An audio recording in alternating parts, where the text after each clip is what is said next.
Hey guys, welcome back to the Be That Create That social channel, where we are having conversations with women from all over the world who are making an impact with their leadership in the way that they want to make a difference, which I love today's guest, Rebecca. I'm going to bring her on so that she can share with you how she's helping people find their style with the clothes that they already own. We've already had a great conversation ahead of time, and I can't wait for you guys to meet her. So I'm going to go ahead and bring her from backstage. Here we are. Hello, hello. Good morning. Good morning. Thanks for having me. Awesome. So why don't you just go ahead, because obviously you know more about you than I do. So why don't you share, something you're passionate about and how you got to where you're at right now? For sure. I'm passionate about fashion. I've always been interested in fashion. When I was just a wee child, I started putting the clothes together with duct tape and making my whole wardrobe of random things. Since then, I went to fashion school, and so I ditched the duct tape and got good at using a sewing machine. I'm a classic. I feel like ditch the duct tape is definitely your next workshop. I probably should host a sewing workshop at one point with that title. But yeah, so I'm a classically trained fashion designer. I went to school in New York and in Paris, out of Ottawa, Ontario.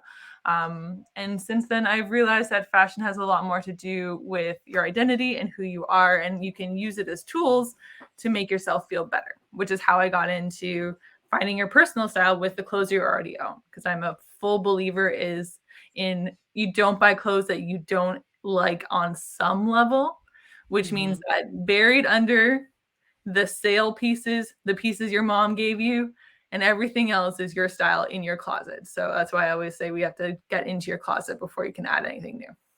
I love that. And are you doing that mostly with people, obviously online and through video? How does that work? I do a lot of it in person. So I go to their physical closet and we hang out in your wardrobe.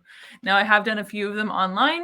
It's just a different experience to be talking to a video camera and trying on clothes, because it is a lot of how do you feel in the garments that you're wearing and how are these garments making you feel. So to combat the whole I'm an in-person service, I actually created a style journal. And it's an in-depth, like, pop psychology journal that gets you really into what do you want to feel when you get dressed and how do you want the world to perceive you? Because to this day, a picture is worth 1,000 words. So. Still, yeah. So when we are talking on this podcast and these social channels, for the most part, we're talking about really leading ourselves, which confidence has a lot to do with that. Our style has a lot to do with that. But when you're thinking of like the word leader or the word leadership, what do you really think of? Like, how would you describe that to somebody? When I describe a leader, it's someone who's willing to get into the mud with you and who's willing to work even in a situation where they don't want to. So that's always how I've seen a leader, which is why I am able to do everything that I train other people to do. And it's the leaders that I respected the most when I was working at some of my other jobs, where they were like, I'm in it with you. I can see what you need, and I'm one step ahead of you. That's always what really drew me to a good leader, is that they knew what was going on, but they knew enough to also delegate. I can also see that, like, if you're helping people with their style, people who kind of already, I'm sure you have two sides, people who already know what they want and people who are like, please just tell me what I want. So how do you tackle those two types? The people that are tell me what I want are not the people who are ready for me yet, because I can't tell you what feels good on your body. I can help you work through some of I call them issues that you have to work through. So, I've had clients who have had massive trauma, and we can kind of work through it by understanding the words that they're saying. If you're holding on to a button-down blouse because of an emergency, that's not a type of phrase you would use when you're talking about clothing. So at that point, we step away from the closet and we have a conversation. What are you going through? What are you holding on to these for? And usually we can talk it out to the point where it's not actually about the clothes themselves. It's about how you're feeling. Because objectively, There are a million styles that would look good on every single body shape, every single body type, every single habit. It's not about that. It's about building a style that fits your personal lifestyle. So the habits that you're building, you can use clothes as triggers to help you with the habits that you're currently building, your personal vibe. That includes everything you've gone through with your family, with how you grew up, with where you grew up. And then also, you have to put in a little bit of energy into the body shape you have. So I think that I also sometimes, so I worked for a clothing company for 8 years, and that clothing company, we got a great discount, and we also, got to see the latest and greatest trends that the company wanted to put out. So I definitely shopped more at that time. And on a daily basis, I was putting together outfits for hundreds of women and myself kind of at the same time. So I feel like during that time period, I was much more like free with my style because I was in it every single day. But I feel like now I'm almost in the situation because it's been maybe 4 years since I was with that company. And I have not done a ton of shopping since then. But I also kind of feel like you don't know what you don't know at this point. So maybe share, the importance or the non-importance of staying up with trends when you're thinking about your style. I think that it depends on if you find it fun. Like clearly you had a good time at that clothing store or or clothing shop, and you had fun dressing these people and you enjoyed that experience. Otherwise, you wouldn't have done it. If you're that person who's like, oh my God, I hate clothes, like my closet is just there to house the pieces that I need because I can't go out naked. Cool. If you're that person who's like, absolutely not, then have a small capsule of you have the clothes that you feel the best in for every type of mood. So you have your comfort clothes, you have your confidence clothes, you have your everyday, I'm going to the gym and then I'm picking up my kid and I'm working from home clothes. And that's your style for right now, because that's what your energy is being put into. People who have a really stressful job, kids under the age of 3. And if they don't like clothing and getting creative with that, it's not the time to really focus on your personal style. I would say the time to focus on your personal style is when you're ready to level up. When you're ready for the world to see you differently or for you to see yourself differently. Now, again, if you enjoy it and it's something that you get a lot of fun out of, getting dressed for 15 minutes and playing with different styles and textures, then absolutely take that time for self-care. My thing is, and the only thing I will say that's important is to get dressed. And I don't care if that means taking off your pajamas and putting on a sweatsuit. You have to give yourself the physical trigger of it is time to start working, whatever that looks like for you. I definitely have that every morning, especially my mornings that I'm working from home, like today, where I get up at 5, I come in here, I do some of my morning routine. And then I could have still been in what I slept in to do an interview with you at this point if I had not been like, I need to get ready for my day. And show up as that person who I'm wanting to become and I'm wanting to put out into the world. So yeah, I would agree that one of the main things is like, I think it was at Mary Kay that said, get up, dress up, show up. Was that a Mary Kay? I think so. Yeah. The quote sounds familiar. I just don't remember exactly who said it. Yeah. So speaking of morning routine, what is something that you would say? We talk a lot about that in the community and how a morning routine can be very individualized. And of course, not everybody's morning people. So I know that. However, what is something that is a non-negotiable in your day that makes you feel successful or like you've accomplished something in the day? I take 15 to 20 minutes and I read every morning.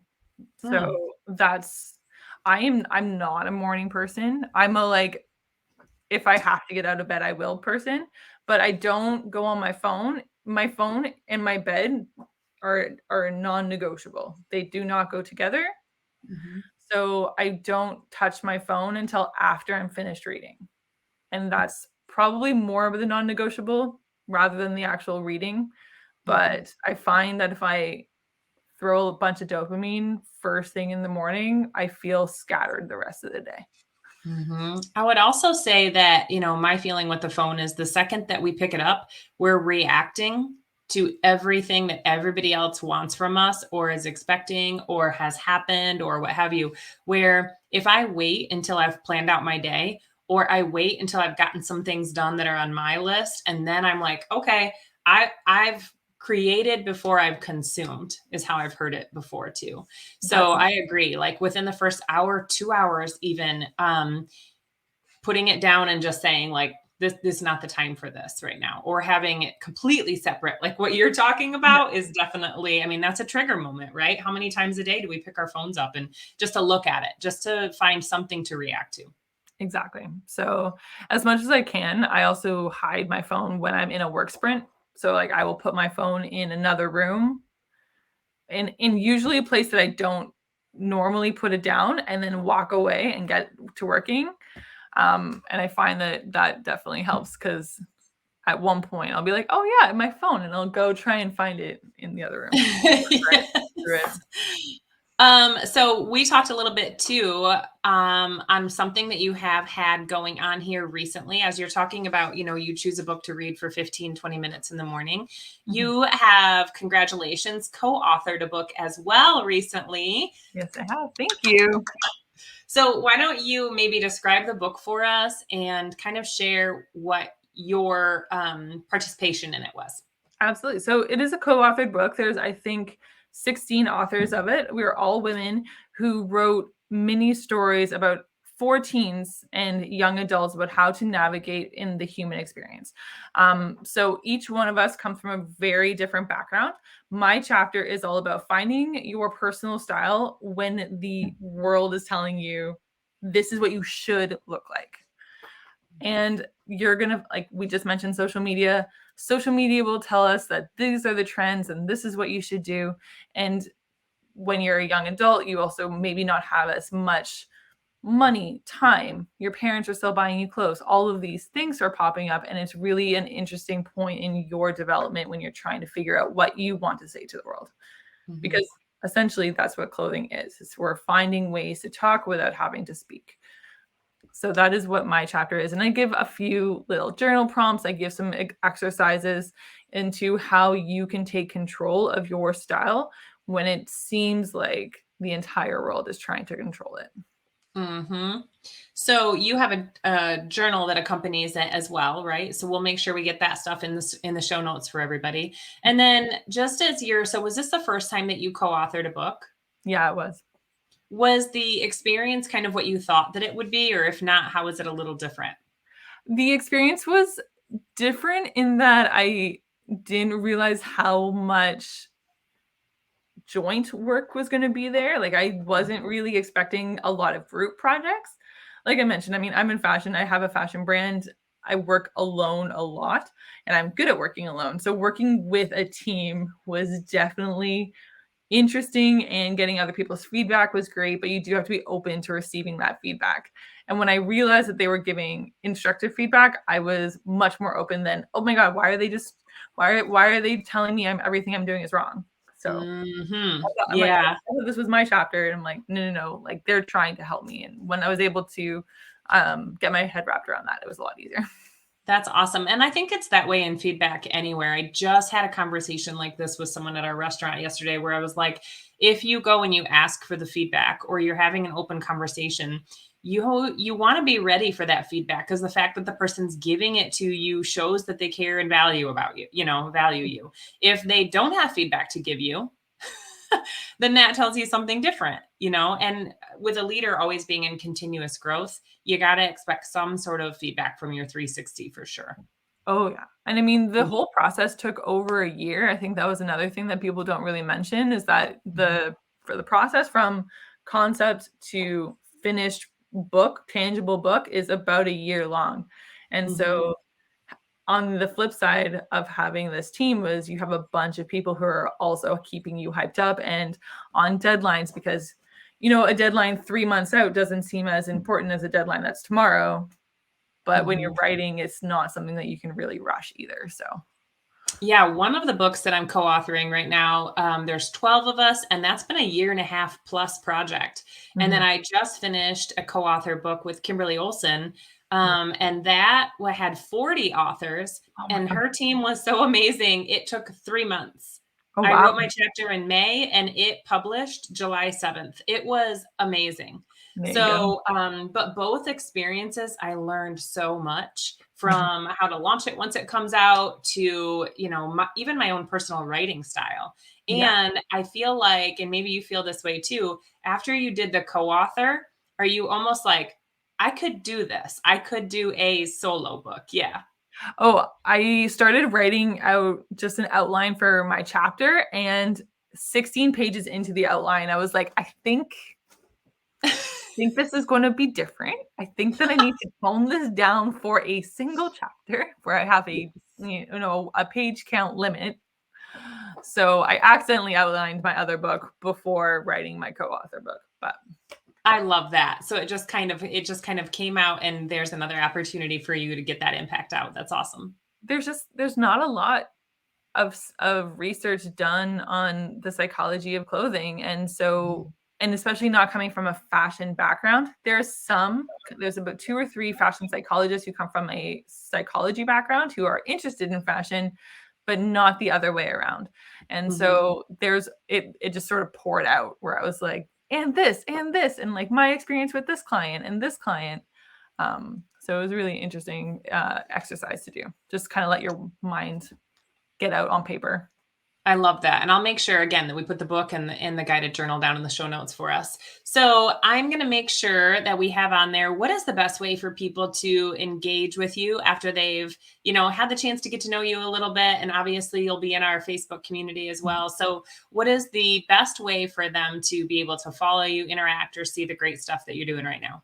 If you want to interact with me, I'd love that. My Instagram handle is rebeccarowe.ca. It's the same as my website. So if you want more information about what I do, I post blogs and how-tos on my website.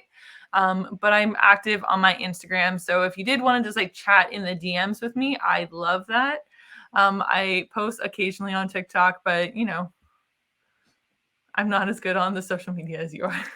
I get it. No, I have a TikTok as well, and it's very sporadic because I fought it for so long. And Mhm. then I had a VA that was like, I can make you some really quick little snippets, and I'll just make you a folder. And when you feel like it, put those up. And I was like, oh, I can do that.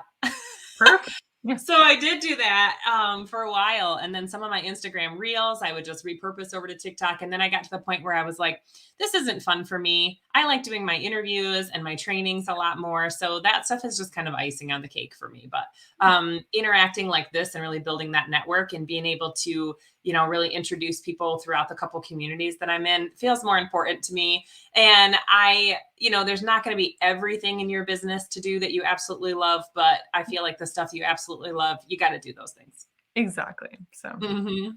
Well, thank you so much for being on with us today. My last question, I suppose, since I've had you on hot seat for 18 minutes, is there anything specific that maybe you want to ask me, or something that you're creating right now that maybe we can help you with?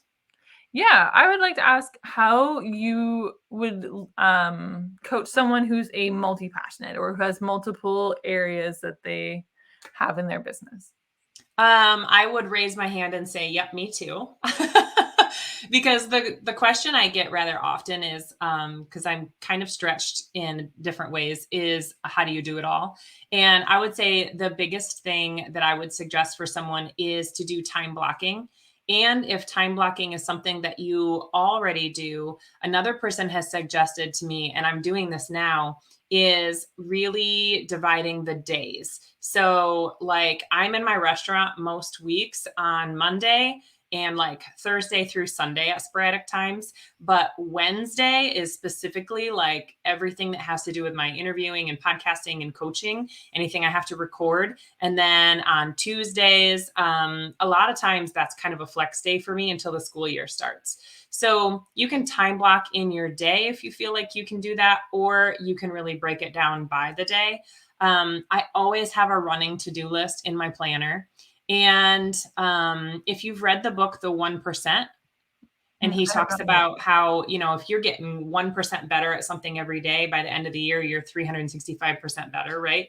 So one of his suggestions in there for those of us that like to check things off is to come up with your top 4 goals that are going to help you move the needle forward. And once you get done with those top 4, everything else that you get done really is gravy, and it's a momentum builder for you. It makes you really feel like I got my top 4 things done today and everything else is extra, and I can move on feeling like I'm someone who gets something done.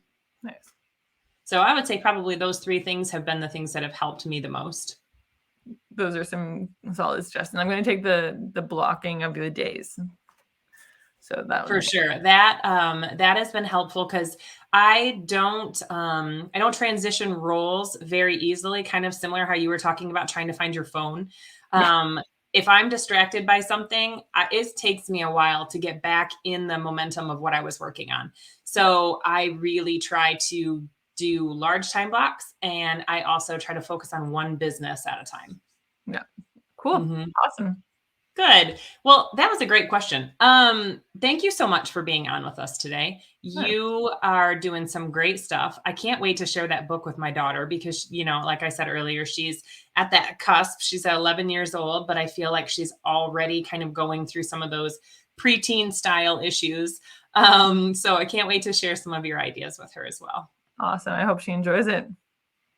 All right, everybody, thank you for joining us for this episode on the Be That Create That channel. And we look forward to seeing you again. Until then, just remember that you're creating that leadership lifestyle with every decision that you make, whether it goes from style or it's what we're having for breakfast, what we're doing in the morning, or are we choosing to hang out with some friends. So get out there, make an impact, make a difference, and we'll see you soon.